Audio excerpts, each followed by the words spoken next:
Hello everyone, আমার প্রবাসী জীবনের আরও একটা নতুন ব্লগে আপনাদের সকলকে জানাই অনেক অনেক ওয়েলকাম। কেমন আছেন সবাই? আশা করি সবাই খুব খুব ভালো আছেন। আমরাও খুব ভালো আছি। তো আজকে এখন ঘড়িতে বাজে ওই দুপুর 12টা মতো, কিন্তু চারিদিক দেখলে বোঝার উপায় নেই, কারণ এতটাই মেঘলা করে আছে। শীতকালটা প্রায় প্রায় এরকমই কাটে। তো আজকে তো আপনারা আমার ভিডিও থাম্বনেল দেখে বুঝেই গেছেন আজকে কী নিয়ে কথা বলবো। আর এই ভিডিওটা আমার অনেক আগেই বানানোর ইচ্ছা ছিল, বাট বানাবো করে আর বানানো হয়ে ওঠেনি। যে এই প্রবাসে এসে ইতালিতে আমাদের মাসে ঠিক কত খরচা হয় সেটা তো বলবোই, বাট তার আগে দেখুন বাগানে এসেই দেখছি বাগানে বেশ কিছু গাছে এবার আস্তে আস্তে ফুল হতে শুরু হচ্ছে। বেশ কদিন খুব বৃষ্টি গেল আর দেখছি গাছগুলো একটু প্রাণ পেয়েছে। এই গাছগুলো সাধারণত হয়তো ঠান্ডাতে মরে না, সেজন্য এই গাছগুলো ঠিকই ছিল, কিন্তু এতদিন কোনো ফুল হয়নি। কিন্তু এখন দেখছি গাছ ভর্তি ফুল হয়েছে। আর এই যে এই লেবু গাছটা দেখেছেন, এই লেবু গাছটা ছোট ছোট কমলা লেবুর মতো কেমন লেবু হয়ে আছে, বাট ভীষণই ছোট। কিন্তু কি কমলা লেবু, এটা কেমনভাবে খায় কিছুই জানি না, সেজন্য গাছেই হচ্ছে, গাছেই শুকিয়ে যাচ্ছে। কীরকমভাবে খাবো এটাকে বুঝতে পারছি না। চলুন এখন জানা যাক ইতালিতে আমাদের মাসে ঠিক কত টাকা খরচা হয়। তো সবার প্রথমে সবচেয়ে বড় খরচাটা দিয়ে শুরু করি, যেটা হলো আমাদের এই হাউস রেন্টটা। আমাদের বাড়িটা তো আগেই বলেছি আমাদের বহু টাকা রেন্ট দিয়ে নিতে হয়েছিল। এই বাড়ির পেছনেই আমাদের বেশ খানিকটা টাকা চলে যায়। আমাদের দেশে যেমন বাড়ি ভাড়া, তার তুলনায় এইখানকার বাড়ি ভাড়া অনেকটাই বেশি। আমাদের এই বাড়িটা ভাড়া নেয় ওই 850 মতো, মানে 850 ইউরো। আমাদের ইন্ডিয়ার টাকায় কনভার্ট করতে গেলে ওই 80,000 টাকা মতো প্রায় পড়ে যায়। আপনাদের সাথে কথা বলতে বলতে ভাবলাম মিওর জন্য যে লাঞ্চটা বানাবো সেটা এখন রেডি করে ফেলি। ওর তো এখন 10 মাস বয়স হয়ে গেছে, তো ওর জন্য বেশ রকম রকম সবজি আমাকে বানাতে হয় প্রায়শই। এখানে আমি আজকে বানাচ্ছি খিচুড়ি, আর খিচুড়িতে এই যে সবজিটা কাটছি এটা হচ্ছে মৌরির কাণ্ড। এখানে মৌরির কাণ্ডটাকে ফিনোচি বলা হয়, আর এটা এখানকার মানুষ বেশ খায়। এইটা দিয়ে আর একটু গাজর, আর ও সবচেয়ে যেটা ভালোবাসে সেটা হলো মিষ্টি আলু, সেই সমস্ত কিছু দিয়ে ভাবছি ওকে আজকে একটু খিচুড়ি মতো বানিয়ে দেবো। তো চলুন মিওর খাবারটা বানাতে বানাতে অন্য আর কি কি খরচা হয় সেগুলো শেয়ার করতে থাকি। তো আমি যে ভাড়াটার কথা বললাম, এই ভাড়াটার মধ্যেই কিন্তু আমাদের জলের বিলটা ইনক্লুডেড আছে। তার সাথে সাথে ইনক্লুড আছে এখানকার হিটিংটা। ইতালিতে তো বেশ ঠান্ডা পড়ে, সেজন্য হিটিংটা ছাড়া শীতকালে একদম চলা যাবে না। আর আগের বাড়িতে এই হিটিং নিয়ে হয়েছে এক কাণ্ড, জানেন? সে কথা অন্য ব্লগে বলা যাবে। এখানে ওই হিটিং আর জলের বিলটা আমাদের যে ঘর ভাড়াটা আছে তার সাথে ইনক্লুডটা এমনভাবে করে রেখেছে যে দুটো মানুষের জন্য যেন সাফিসিয়েন্ট হয়, এমন একটা মানি ওনারা ওখানেই ধরে রেখে দিয়েছেন।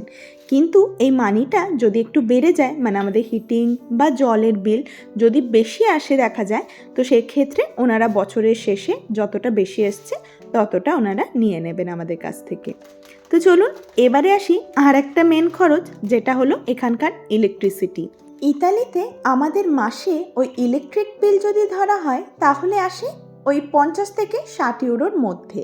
মানে ওই প্রতি মাসে আমাদের ইন্ডিয়ার টাকায় ধরতে গেলে ওই 4,500 থেকে 5,500 টাকা মতো আমাদের ইলেকট্রিসিটি বিল এখানে দিতে হয়।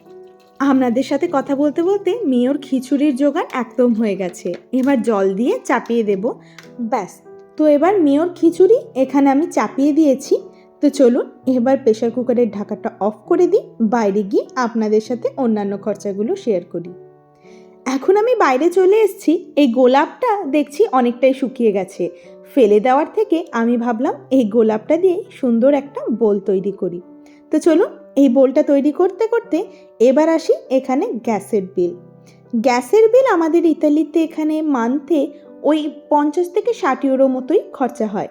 মানে আমাদের ইন্ডিয়ার টাকায় ধরতে গেলে ওই 4,500 থেকে 5,500 টাকা মতো এই আমাদের গ্যাসেও খরচা পড়ে যায়। এই জায়গাটা এরকমভাবে অনেক দিন ধরেই সাজানোর প্ল্যান করছিলাম। বারান্দাটা অনেকটাই বড়, এরকম একটা ফুলের বোল থাকলে বেশ সুন্দর লাগবে ভাবছিলাম, কিন্তু এত সুন্দর যে লাগবে আমি বুঝতেই পারিনি। দেখুন ঘরের যেন শোভাটাই বাড়িয়ে দিয়েছে।